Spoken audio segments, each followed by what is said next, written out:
Jūs esate čia Amerikoje gimęs, bet jūsų tėvai atvyko į Ameriką būdami gana jauni. Pavyzdžiui, kaip jūsų tėvas atvyko, ar jis ką atsivežė, ar visai plikas, kaip sako, kai Tilvikas atvyko? Ne, jis turėjo skrynę, aš dar turiu tą skrynę. Ta skryna jau gal 75 metų senumo. Jis čia atvažiavo iš Liverpool, Anglijos.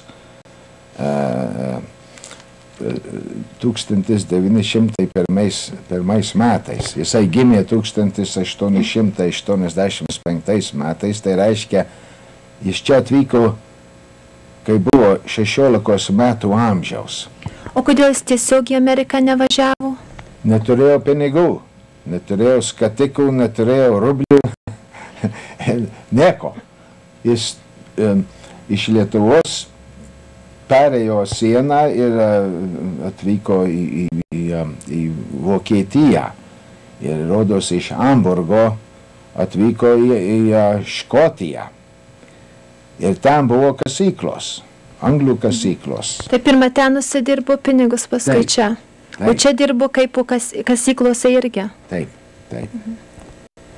Ir atvažiavo į Mainersville. Ir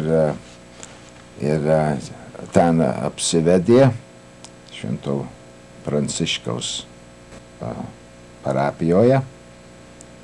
Ir aš gimiau tenais Mainersvillėje 1908 metais. Gruodžio 31 dieną, paskutinę dieną tų metų.